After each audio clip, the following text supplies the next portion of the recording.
Surprising news because friends, guess who's turning 40 and starting over in life in so many ways?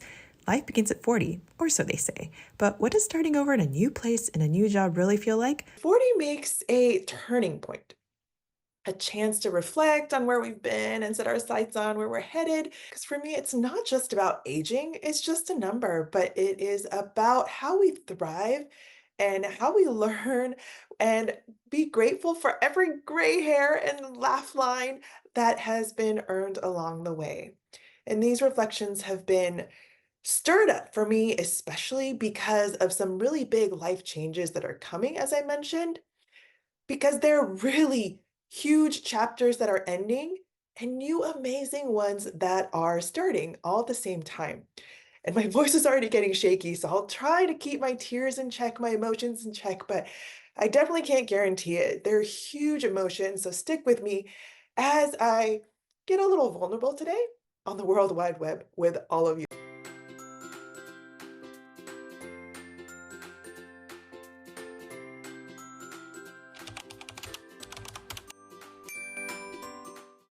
The first big change is moving out of this house. This was actually my kids' room, but this is all that's left. We moved in this chair that's been with us for so much time. This is my kids' beat up desk or little table, but this is what's left in our kids' room. The bunk bed is out. It's such a mix of bittersweet. You know, this is the first house we bought together. This is where our kids were born. We have such a great community of friends that we can play with in the neighborhood.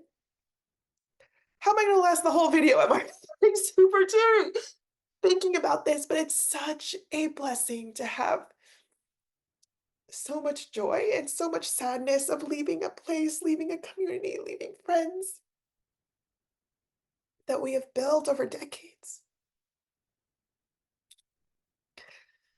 And when there's sadness, that means that there were great, great things that were there. Just to add a little fun, when we were moving those boxes, packing those boxes up, man, we felt it in our bodies. We are not those mid-20-year-olds, right out of college or, when we moved into our first place together that could pack those things and move ourselves because people say your body starts falling off a cliff at 40, and I am determined not to let that happen, but I definitely feel it in my body to even pack those boxes, take them downstairs, all of that. It is definitely a new thing. So, you know what, 40s, I am coming for you. I'm going to be the hottest, fittest mama I can be, or me I can be. It's not just a mama, right? Even though that is who I am, but so that I can be the healthiest, so I can run around with my kids. I can go on all those travel adventures that we might have been putting off all the things. I want to be here in my best self as long as I can for my family and for myself, right? So, 40s, I'm coming for you. I digress, but what a blessing this chapter of my life has been here. And I'm really excited about what's to come. But it's also normal and natural to sit in these feelings of sadness, of grief. I thank you to everyone that has made my life and our life here fantastic. What a freaking blessing. You know, I think I packed those up. I don't know how many.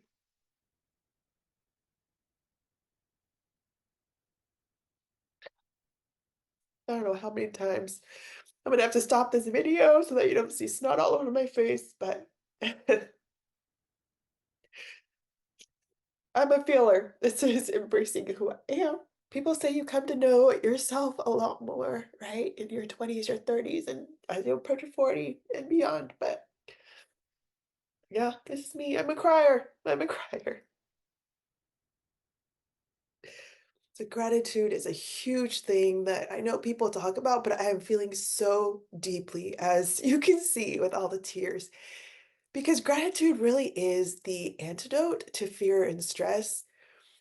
When I see from a perspective of gratitude, of a place of abundance, I'm focusing on the things that are abundantly present on my life. It doesn't leave room for all the things like comparing or the things that I don't have. I see what I love. I think about what I love and how to create more of that. And so it is just really unfortunate that humans are wired to focus on the bad and we just nitpick and focus on the bad and don't focus on the things that are actually going well, no matter how small those things are. If we focus on the small good things, it just doesn't leave room for the bad. So I hope that we can make that a practice going forward. And I'm saying that to myself, even as much as I say it to all of you, and hope that we can focus on those things and make a difference in that way in our own lives, because I think we'll see really quickly that that makes a huge, huge shift and change in our own lives. And I started down this journey of following passions and side hustles, if you want to call it that, during the pandemic, right? I've shared my story on how I started this YouTube journey with you, but this is a prime example of where I've done a lot of things and spent a good amount of money and time on products, services, courses for learning, all of that stuff. And yes, I regretted a few and kept beating myself up over why I bought into it. And I have to remind myself that I can't stress over the things in the past that I can't change. It's things that I have bought, things where I've spent my time, the weather, whatever it might be. I can't focus on the things that I cannot change. What does that do for me? The question I have now started asking myself is, so what am I going to do about it? Because all of these things happened. They're all things that we can learn from. We can't change it, but we can change what we do about it going forward. So, how do we make that a learning, an investment in ourselves, and move forward? It may sound cliche, but honestly, every single one of these has made me who I am today, brought me to where I am, taught me things about products, industries, skills, and led me to another door that I might not have gotten to. I got something out of every single one of those things, and I am glad for every crappy YouTube video that I made that only got 2 views, because every single thing is a learning. And every MLM that I joined, even if people called it a scam, and every item that I learned along the way in those, and it also led me to other things like, look, I'm still wearing my nails, I'm still drinking my moringa. There, I loved doing some of those things, and I have learned a great deal about those things. And every course that I purchased, there might be a few that I was like, oh, that was a lot of money, and I don't know if it was worth it, but I'm learning stuff from it, and I know how to better invest my money or my time going forward. I made a choice at that time. I thought it was worth it. And yes, there are a few that I went, "Oh, I wish I had gotten a refund during that guarantee period where I could," but you can't go back. You can't change it. So what are you gonna do about it now, Amy? Is what I asked myself. One of the passions that these courses and MLMs and all of my experiences have taught me or have led me toward was having a summit for wellness for moms. It was a challenge that I went, oh my gosh, where did I get myself into? But it has become clearer and clearer that there's a deep passion inside of me. And as I reflected on why I wanted this to be a priority in my life, because there are so many conflicting priorities in life, right? And it is really figuring out what our life priorities are because we have the same amount of time in a day. And people say there's no time, but friends, it is about what is a priority. Stop saying I don't have time for that. Say it's just not a priority right now. And that's okay. It's okay. But as I reflected on why I wanted to do this, I I broke into tears again because I reconnected with why I'm doing it. It is because of my own experiences as a working mom, and there's so much guilt created by myself. There might be shame, expectations put on me by others, whoever it might be, and they might not expect to put it on me, but certain phrases or words like, "Oh, you didn't make dinner," or whatever it might be, right? Why is that expectation on me? I have a partner. I have people that support me. Why is that not good enough, right? So all of these pains that I have lived through for myself, all the things that make parenting even harder emotionally, because it's already hard as it is. We don't need external circumstances, people, voices to make that even harder.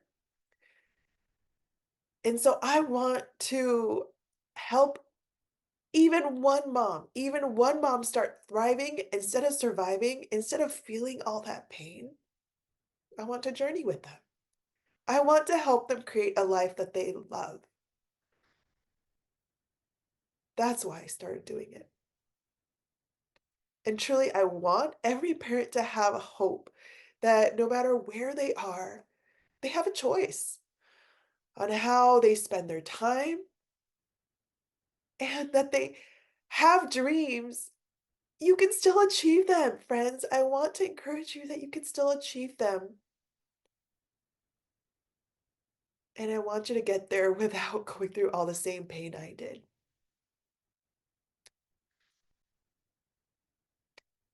Shameless plug here. I'm creating a course, a self-paced course to help parents do exactly that because it's not just for parents, actually. It could be for anyone, but my focus is parents because I want you to create that joyful life that you love and deserve. So if that's you, check out the description or comment in the video because I want to connect with you and I want to see how it can change your life. And if you find nothing useful out of it, I am happy to give you your money back because I don't need money in my pocket from someone that thinks my stuff is useless. So there's really no risk to you. I would love, love, love to share my heart behind this and help as many moms, parents as I can. So if you have friends in that category, feel free to share with them too. One of the biggest things people say they do when turning 40 is embracing change and letting go. So clearly, I am already doing so, I'm trying to do so, but it is so, so true. We just cannot stress and live in the past. Sometimes I keep coming back to how I wish I would have put myself or put my kids in Japanese preschool when I could have. I wish I could have gone out of my way, enrolled them, and just done it. But you know what? I cannot change the past. I could not predict that COVID was coming, that they would lose a whole full year of their once a day or once a week Japanese school. I could not predict all the different things that happened to kind of pull my kids back from what they could have learned during that same time period. And who knows, if you've read the Midnight Library book, which sits in the back of my brain a lot, like we can't live parallel lives and we romanticize what if we had gone that other route? But that other route could also have ended in regrets, what ifs, all these other things, because that is how we think, right? And so I have to remind myself that I can't live in the past. Just because I put my kids in Japanese preschool does not mean they're going to be the next Japanese wonder kid that is fluent and that's going to make all the difference in their lives because I don't know. I don't know what that would have done.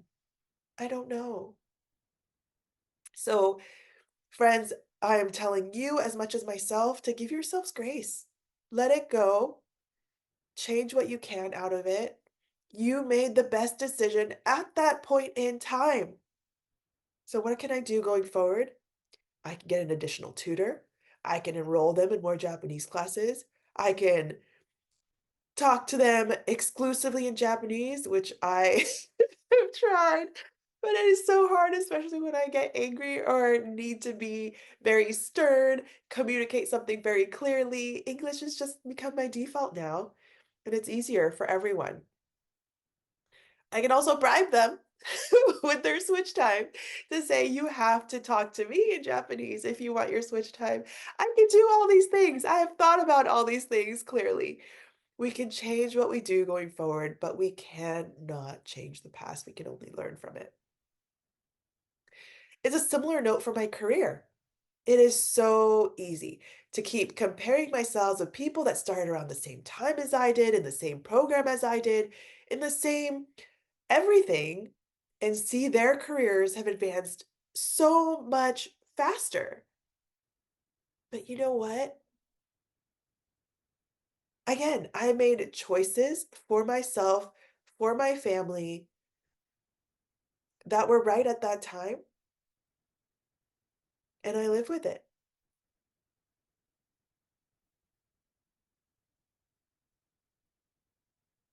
I think so many of us in COVID started reflecting on life priorities. I think in our hitting 40 and beyond, you start doing that a lot more as well. And it's easy to think of all the what ifs and the stressing and the beating yourself up. But for my career, I made decisions for my marriage, for my kids, for my own mental health, balance, what I wanted to spend time on. And it came at a cost. What I prioritized of relationships within the team, outside, came at a cost of advancement. And again, we can't live parallel lives. So if I had gone full force before I had kids, would I have been like the super crazy person up there that had no life outside of work? Maybe. My marriage could have fallen apart because I was working so hard and not making my husband or my family a priority. I don't know. We just don't know. I think you get the point that I have been thinking a lot about all of these what ifs, letting them go, giving myself grace, move forward. I have a fantastic family, a lovely husband, and I'm so, so grateful for what I have. And I love the people that I worked with. I have loved the balance that I've had. I am grateful. I am grateful. Money is a huge thing that I worry about too, more than I know that I should, because in our one of our big changes, it is more freedom for ourselves is what we chose, and we have been blessed enough with options. Even when we had our first kid, I had the option to think about, would I stay home? Would I go back? What do I want to do? And I know these are options that I know a lot of people, especially in Silicon Valley, don't have. And we are in that good space where we get to choose. And this deal lover, this penny pincher, this frugal mama, it's just in me and I'm trying to let it go.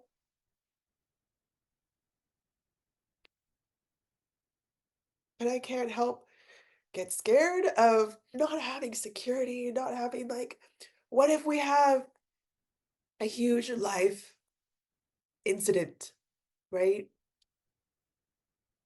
But it's great to have a partner that is a lot more logical, practical, and we know we will find a way. If there's a crappy job, we can always get other jobs. We will find a way.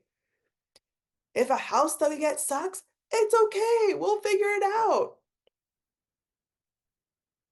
We have realized that we learn from all the things that happen. And, friends, if we are not failing, that means we are not trying new things. We are not living and growing and living freely, fully.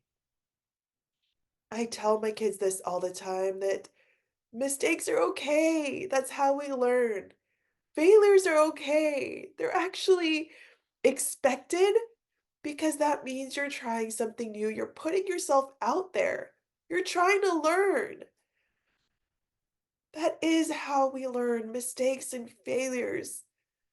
Can we just think of them as good things instead of beating ourselves up over them? I'm definitely bold enough to ask myself now, what do I want? Some people might say this is an acceptance of self, where we are now accepting who we are, what we like, what we don't like, what we need, and we're not afraid to use our voice to ask for some of those things. I'm still asking, what does my family need? But that's not the only thing that I'm asking myself. And I'm also not focusing on what do people want me to do? What does society expect me to do? But what does Amy need so I can show up as the best for the people that I love and serve in the world using my own strengths?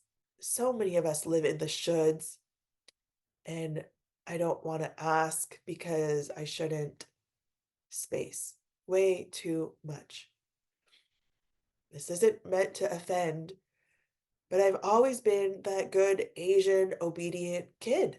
And I did grow up in America, so I definitely kept growing in the finding my voice more and more each day. And it might have taken me more time than others, but I'm finding it. Still, it is a continual journey. And am I the super outspoken Karen type that'll get in the face? I will never be that. And I know that about myself. But I refuse to be a doormat, to let my loved ones be doormats either. But regardless of how much we might differ in opinion or background or whatever it might be,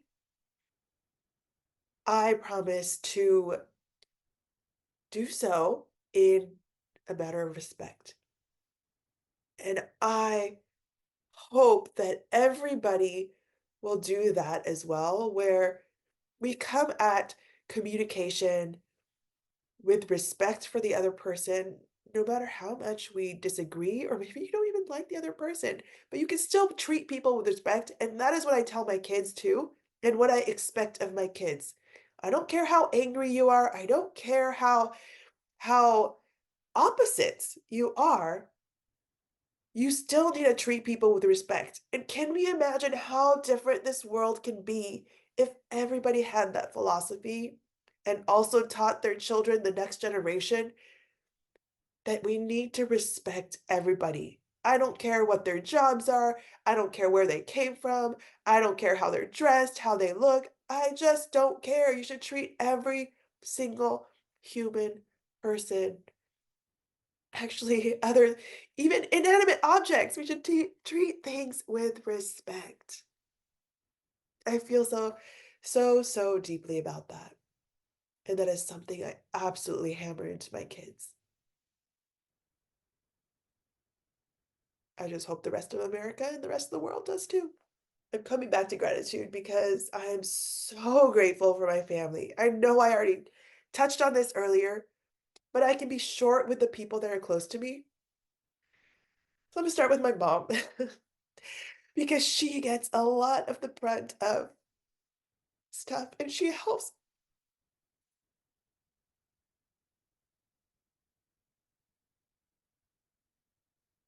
me and my family so much.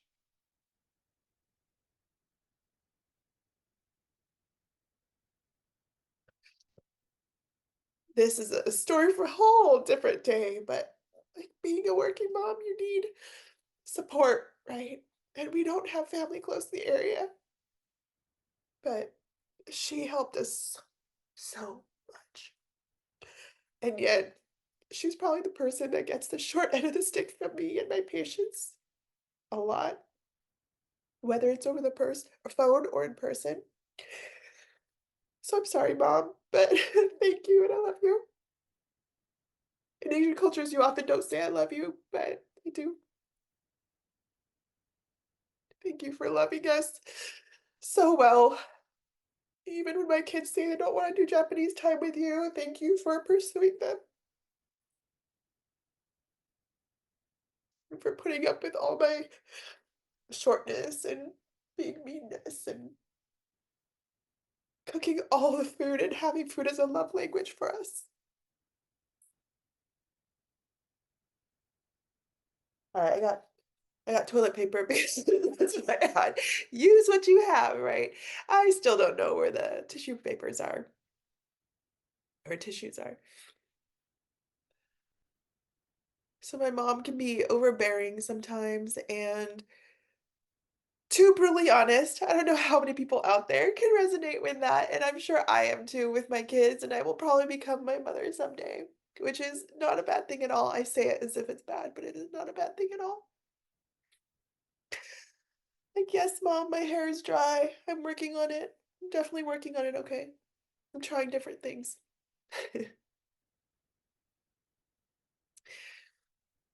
And my husband. I don't know how I'm gonna not be emotional, but and moving on to my husband. My logical, practical, less emotional half, um, that always encourages me to take time for myself and go exercise, encourages me to go to girls' nights.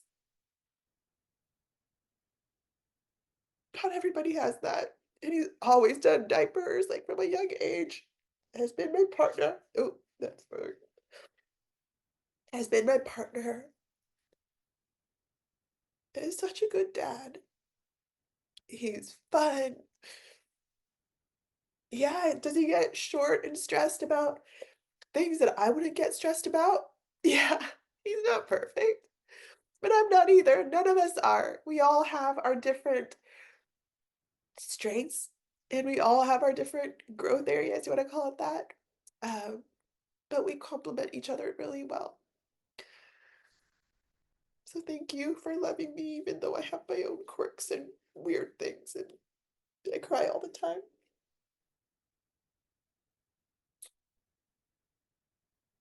And my kids, I don't know how I got blessed by two amazing souls who are caring, who are sweet, who are smart, who are too crazy and wild. I think God knew what we could handle and gave us two amazing human beings that fit that.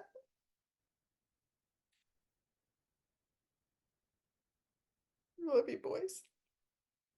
And even though, we're already in the preteen time, I still get snuggles. I still get kids that want to spend time with me, that want me to come sleep over. So I want to lean into that. I want to lean into this time that I have with them.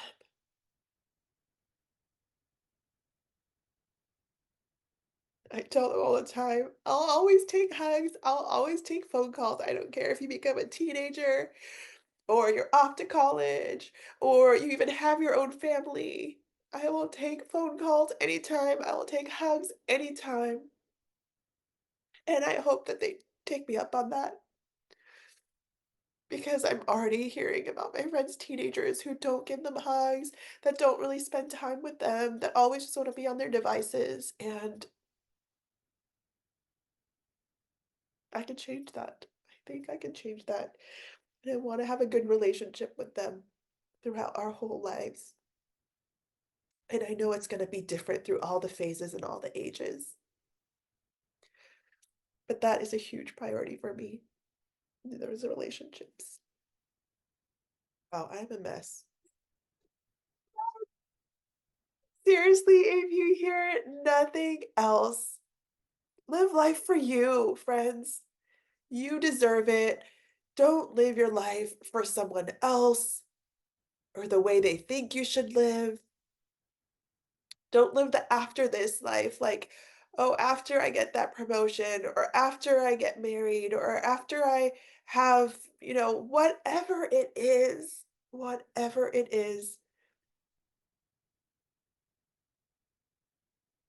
don't put off the stuff that you love. I want you to figure out what brings you joy. Figure out what your priorities are in work and just in life in general.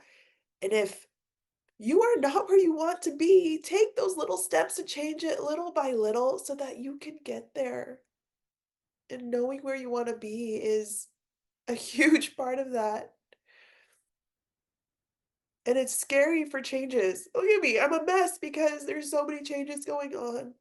It's scary, but it's also really exciting to choose some of that freedom, to choose to take hold of those priorities and actually say yes to them. So if you've had deep thoughts as you journey with me, I'd love to hear them. Drop them in the comments. Build up this community where we care for one another. And if this was helpful or resonated deeply with you, or in any way, give me a thumbs up and a subscribe if you're not already. Let's keep journeying on together, and I'll see you in my 40s.